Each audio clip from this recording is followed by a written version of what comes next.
রাসূল সাল্লাল্লাহু আলাইহি ওয়াসাল্লাম বলেন, লিকুল্লি উম্মাতিন আমিনুন ওয়া আমিনু হাযিহিল উম্মাহ আবু উবাইদা ইবনুল জাররাহ।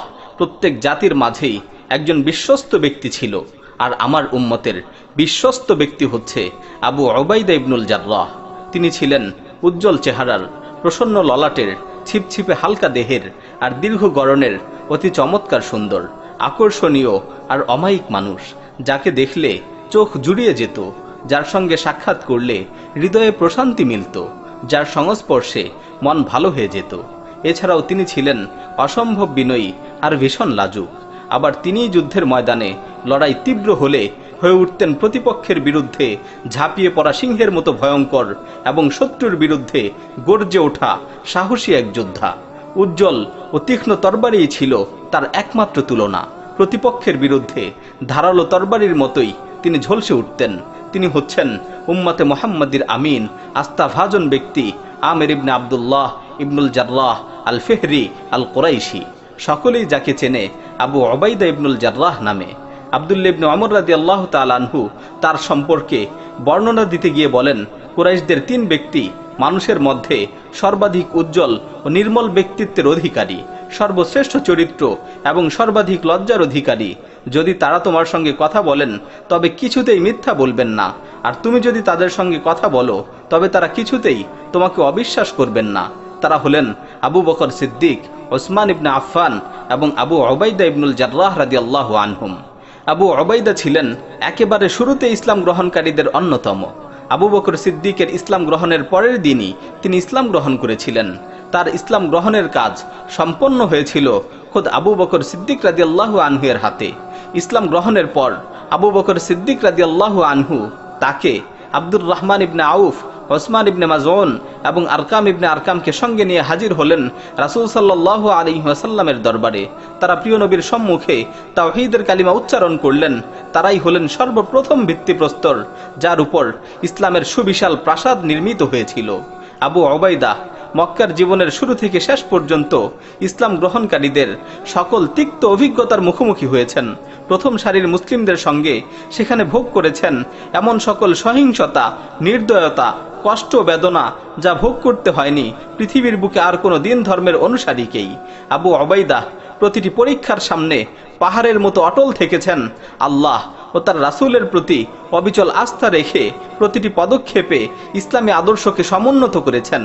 কিন্তু বদর যুদ্ধের ময়দানে তিনি যে পরীক্ষার মুখোমুখি হয়েছিলেন তা সকল হিসাব নিকাশকে, এমনকি কল্পনাকারীদের কল্পনা শক্তিকেও অতিক্রম করেছিল।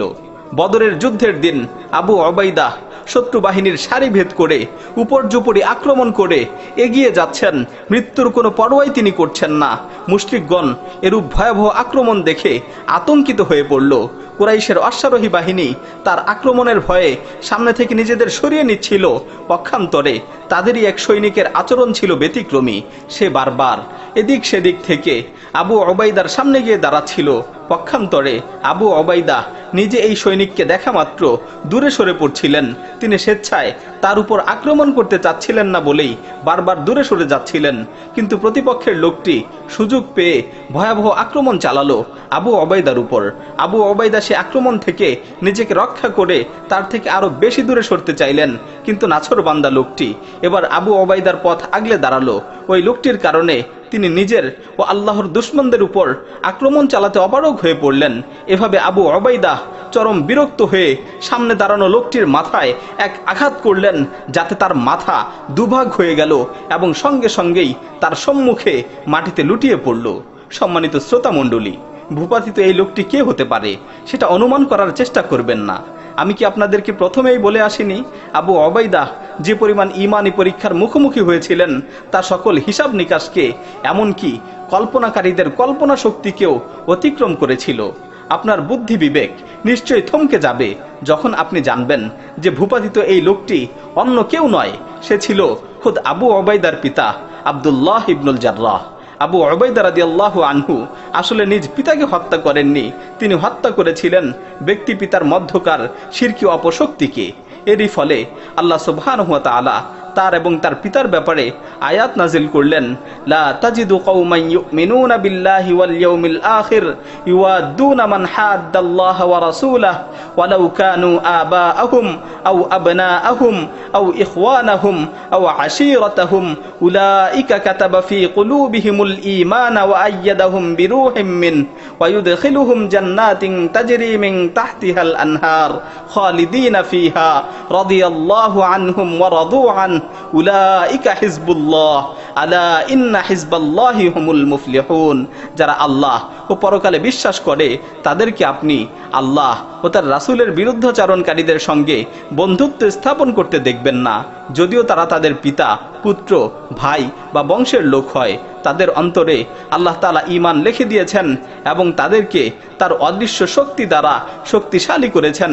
তিনি তাদেরকে জান্নাতে প্রবেশ করাবেন, যার তলদেশ দিয়ে নহরসমূহ প্রবাহিত। তারা সেখানে চিরকাল থাকবেন। আল্লাহ তাদের প্রতি সন্তুষ্ট এবং তারাও আল্লাহর প্রতি সন্তুষ্ট। তারাই আল্লাহর দল। জেনে রাখো, আল্লাহর দলই সফল কাম হবে। আবু উবাইদা রাদিয়াল্লাহু তাআলা আনহুর কাছ থেকে এরূপ ঘটনা ঘটা আশ্চর্যজনক কিছুই ছিল না, কারণ আল্লাহর প্রতি তার গভীর ঈমানী শক্তি এবং দ্বীন ইসলামের জন্য তার শুভকামনা আর উম্মতে মুহাম্মাদির আমিন বা বিশ্বাসভাজন হওয়ার ব্যাপারে তিনি এতটাই ঈর্ষণীয় মর্যাদার অধিকারী হয়েছিলেন, যার জন্য আগ্রহী হয়েছিল আল্লাহর নিকট মর্যাদাবান অনেকেই। মুহাম্মদ ইবনে জাফর বর্ণনা করেন, খ্রিস্টানদের একটি প্রতিনিধি দল রাসূলের দরবারে এসে নিবেদন করল, হে আবুল কাসেম, আপনার আস্থাভাজন একজন সাহাবীকে আমাদের সঙ্গে পাঠান, যিনি আমাদের পরস্পরের বিরোধপূর্ণ মালামালের মধ্যে মীমাংসা করে দিবেন। আপনারা মুসলিম সমাজের মানুষজন আমাদের নিকট খুবই গ্রহণযোগ্য হিসাবে বিবেচিত। রাসূল সাল্লাল্লাহু আলাইহি ওয়াসাল্লাম বললেন, তোমরা এখন যাও, বিকালে এসো, তখন আমি তোমাদের সঙ্গে শক্তিশালী ও আমানতদার কাউকে পাঠাবো। ওমর ইবনুল খাত্তাব রাদিয়াল্লাহু তাআলা আনহু বলেন, জোহরের নামাজের সময় আমি আগেই মসজিদে হাজির হলাম। জীবনে কখনোই আমি নেতৃত্ব পছন্দ করিনি, কিন্তু সেই দিন আগ্রহী হয়েছিলাম যেন প্রিয় নবীর পবিত্র মুখ নিঃসৃত ওই দুটি গুণের অধিকারী আমিই হতে পারি। রাসূলুল্লাহ সাল্লাল্লাহু আলাইহি ওয়াসাল্লাম জোহরের নামাজ আদায় করার পর ডানে বামে তাকাতে লাগলেন, আর আমি ঘাড় উঁচু করতে থাকলাম যেন তার চোখে পড়ি। তিনি দৃষ্টি ঘোরাতেই থাকলেন। অবশেষে আবু উবাইদাকে দেখতে পেয়ে তিনি কাছে ডেকে বললেন, তুমি তাদের সঙ্গে যাও এবং তাদের বিরোধের ন্যায়সঙ্গত মীমাংসা করে দাও। আমি মনে মনে বললাম, আবু উবাইদাই গুণ দুটির অধিকারী হয়ে গেল। আবু উবাইদা রাদিয়াল্লাহু তাআলা আনহু শুধু কেবল আমিন ছিলেন তাই নয়, বিশ্বস্ততার পাশাপাশি তিনি ছিলেন অসাধারণ ঈমানী শক্তির অধিকারী, যা প্রকাশ পেয়েছে একাধিক স্থানে। এই ঈমানী শক্তিমত্তার প্রকাশ ঘটেছিল সেই দিন যেদিন রাসূল সাল্লাল্লাহু আলাইহি ওয়াসাল্লাম তার একদল সাহাবীকে কুরাইশি এক বাণিজ্য কাফেলার পিছু ধাওয়া করার জন্য পাঠিয়েছিলেন। এই ছোট দলটির আমির মনোনীত করেছিলেন আবু উবাইদা রাদিয়াল্লাহু তাআলা আনহুকে। রসদ হিসেবে প্রিয় নবী তাদের হাতে তুলে দিলেন মাত্র এক ঝুড়ি খেজুর। এছাড়া তিনি তাদেরকে আর কোনো কিছুই দিতে পারেননি। এই অভিযান পরিচালনাকালে আবু উবাইদা রাদিয়াল্লাহু তাআলা আনহু প্রত্যেক সদস্যকে প্রতিদিন একটি করে খেজুর খেতে দিতেন। তারা প্রত্যেকেই সেই খেজুরটি দুগ্ধপোষ্য শিশুর মতো চুষতেন, এরপর পানি খেয়ে তা দিয়েই পুরো দিন পার করে দিতেন। এতে বোঝা যায় তিনি কত বেশি শারীরিক ও ঈমানী শক্তির অধিকারী ছিলেন। তার শারীরিক ও ঈমানী শক্তির প্রকাশ ঘটেছিল উহুদ যুদ্ধের দিনেও, যখন মুসলিম বাহিনী পরাজয়ের মুখে পড়ে এবং শত্রু বাহিনীর এক মুশরিক চিৎকার করে বলতে থাকে, কোথায় মুহাম্মদ, বলে দাও মুহাম্মদ কোথায়। সেই চরম মুহূর্তে আবু উবাইদা ছিলেন সেই 10 সৈনিকের অন্যতম, যারা প্রিয় নবীকে ঘিরে রেখেছিলেন এবং মুশরিকদের অগণিত বর্ষার আঘাত নিজেদের বুক পেতে গ্রহণ করে প্রিয় নবীর নিরাপত্তা নিশ্চিত করেছিলেন। যুদ্ধ যখন শেষ হলো, দেখা গেল রাসূলুল্লাহ সাল্লাল্লাহু আলাইহি ওয়াসাল্লামের সম্মুখের একটি মুবারক দাঁত শহীদ হয়ে গেছে। তার কপাল মুবারক ছিল আঘাতপ্রাপ্ত, রক্তাক্ত। লৌহ শিরস্থানের দুটি প্যারেক ছিল তার মুবারক গালে বিদ্ধ। সেই প্যারেক দুটি উঠানোর জন্য আবু বকর সিদ্দিক রাদিয়াল্লাহু তাআলা আনহু এগিয়ে এলে আবু উবাইদা তাকে বললেন, আল্লাহর নামের কসম দিয়ে বলছি, এই কাজটি আমাকে করার সুযোগ দিন। আবু বকর রাদিয়াল্লাহু তাআলা আনহু সরে গিয়ে তাকেই সুযোগ করে দিলেন। আবু উবাইদা রাদিয়াল্লাহু তাআলা আনহুর আশঙ্কা হলো যে ছোট্ট প্যারেক হাত দিয়ে তুলতে গেলে বারবার ছুটবে এবং তাতে নবীজির কষ্ট হবে। সুতরাং তিনি নিজের সামনের উপরের ও নিচের দুটি দাঁত দিয়ে মজবুত করে একটি পেরেক ধরে টান দিলেন, সেটা বের হয়ে এলো, তবে তার উপরের সেই দাঁতটি ভেঙে গেল। এবার দ্বিতীয় পেরেকটিকে উপরের অন্য দাঁত দিয়ে শক্তভাবে ধরে টান দিলেন, সেটাও বেরিয়ে এলো এবং তার উপরের দ্বিতীয় দাঁতটিও ভেঙে গেল। আবু বকর রাদিয়াল্লাহু তাআলা আনহু বলেন, যাদের সামনের দাঁত নেই তাদের মধ্যে দেখতে সর্বাধিক সুন্দর মানুষ আবু উবাইদা। আবু উবাইদা রাদিয়াল্লাহু তাআলা আনহু রাসূল সাল্লাল্লাহু আলাইহি ওয়াসাল্লামের মুবারক হাতে ইসলাম গ্রহণের পর থেকে তার ইন্তেকাল পর্যন্ত প্রত্যেক জিহাদেই তার সঙ্গী হয়েছেন। নবী করিম সাল্লাল্লাহু আলাইহি ওয়াসাল্লামের ইন্তেকালের পর যখন আবু বকরের হাতে খলিফা হিসাবে বায়াত গ্রহণের দিন এলো, ওমর ইবনুল খাত্তাব রাদিয়াল্লাহু তাআলা আনহু আবু উবাইদা রাদিয়াল্লাহু তাআলা আনহুকে বললেন, আপনার হাত বাড়ান, আমি আপনার হাতে বায়াত নিব, কারণ আমি রাসূলুল্লাহ সাল্লাল্লাহু আলাইহি ওয়াসাল্লামকে বলতে শুনেছি, লিকুল্লি উম্মাতিন আমিনুন ওয়া আমিনু হাযিহিল উম্মাহ আবু উবাইদা ইবনুল জাররাহ। প্রত্যেক জাতির মাঝেই একজন বিশ্বস্ত ব্যক্তি রয়েছে, আর এই উম্মতের বিশ্বস্ত ব্যক্তি হচ্ছে আবু উবাইদা ইবনুল জাররাহ। তখন আবু উবাইদা রাদিয়াল্লাহু তাআলা আনহু বললেন, এমন মানুষ বিদ্যমান থাকতে আমি সম্মুখে আসার সাহস দেখাতে পারি না, যাকে রাসূলুল্লাহ সাল্লাল্লাহু আলাইহি ওয়াসাল্লাম নিজে আমাদের নামাজের ইমামতি করার নির্দেশ দিয়েছিলেন এবং তিনিই তার ইন্তেকাল পর্যন্ত আমাদের ইমামতি করেছিলেন। এরপর আবু বকর সিদ্দিক রাদিয়াল্লাহু তাআলা আনহুর হাতেই খলিফা হিসাবে বায়াত গ্রহণ করা হলো। আবু উবাইদা ছিলেন সত্য ও কল্যাণের ক্ষেত্রে তার সর্বোত্তম শুভাকাঙ্ক্ষী এবং শ্রেষ্ঠতম সহযোগিতা দানকারী। আবু বকর রাদিয়াল্লাহু তাআলা আনহু ইন্তেকালের পূর্বে তার পরবর্তী খলিফা হিসাবে ওমর ফারুক রাদিয়াল্লাহু তাআলা আনহুর নাম ঘোষণা করে গেলেন। আবু উবাইদা রাদিয়াল্লাহু তাআলা আনহু পরিপূর্ণরূপে তারও আনুগত্যে নিয়োজিত থাকলেন। জীবনে কখনোই কোনো কাজেই তার নির্দেশ অমান্য করেননি, শুধুমাত্র একটি ক্ষেত্র ছাড়া। আপনারা জানেন কি ছিল সেই ব্যাপারটি যেখানে আবু উবাইদা খলিফাতুল মুসলিমিনের নির্দেশ অমান্য করেছিলেন? সেই ঘটনাটি যখন ঘটেছিল সেই সময় আবু উবাইদা ছিলেন শাম দেশে। তার নেতৃত্বে তখন মুসলিম বাহিনী দুর্বার গতিতে এগিয়ে যাচ্ছিল। আল্লাহ তাআলা একের পর এক তার হাতে বিজয় দান করছিলেন। গোটা শাম দেশ তার পদানত হয়ে গেল। পূর্বে ফুরাত নদী, উত্তরে এশিয়া মাইনর পর্যন্ত বিস্তৃত হলো তার বিজয়ের গতিধারা। অব্যাহত এই বিজয় ধারা চলতে চলতেই হঠাৎ শাম দেশে দেখা দিল এক নজিরবিহীন মহামারী, যাতে ধ্বংস হতে থাকলো অগণিত মানব প্রাণ। ওমর ইবনুল খাত্তাব রাদিয়াল্লাহু তাআলা আনহু এতে ভীষণ চিন্তিত ও অস্থির হয়ে পড়লেন এবং নিরুপায় হয়ে দূত মারফতে একটি চিঠি দিয়ে আবু উবাইদার কাছে পাঠালেন। চিঠিতে তিনি লিখলেন, ইন্নী বাদাতলি ইলাইকা হাজাহ লা গিনালি আনকা ফিহা ফাইন আতাকা কিতাবি লাইলা ফাইন্নী আযিমু আলাইকা আল্লা তুসবিহা হাত্তা তারকাবা ইলাই ওয়াইন আতাকা নাহারা ফাইন্নী আযিমু আলাইকা আল্লা তুমসি হাত্তা তারকাবা ইলাই। আপনাকে আমার এই মুহূর্তে একান্ত প্রয়োজন। অন্য কোনো বিকল্প না থাকায় বাধ্য হয়ে আমি এই পত্র মারফত আপনাকে তলব করছি। আমার এই জরুরি পত্র যদি রাতের বেলায় আপনার হাতে পৌঁছে, তবে আল্লাহর কসম আপনি সকাল হওয়ার অপেক্ষা না করে সঙ্গে সঙ্গেই মদিনার উদ্দেশ্যে সফর শুরু করবেন।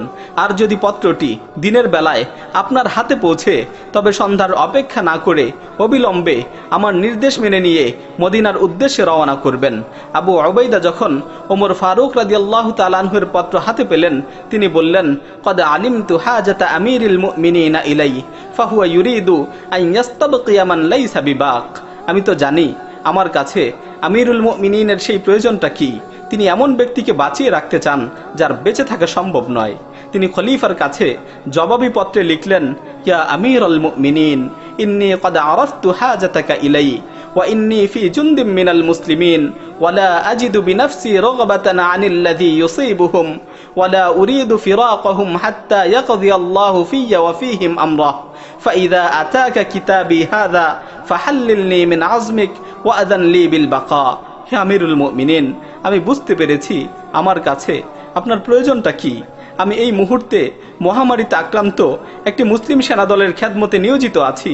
যে রোগে তারা আক্রান্ত, আমি নিজেকে তা থেকে নিরাপদ রাখতে আগ্রহ বোধ করছি না। আমি আমার নিজের ব্যাপারে এবং তাদের ব্যাপারে আল্লাহর ফয়সালা না আসা পর্যন্ত তাদের ফেলে রেখে কোথাও যেতে চাই না। অতএব আমার এই জবাব আপনার হাতে পৌঁছা মাত্র দয়া করে আমাকে আপনার কসম থেকে মুক্ত করে দিবেন এবং আমাকে এখানে থেকে যাবার অনুমতি দিয়ে দিবেন।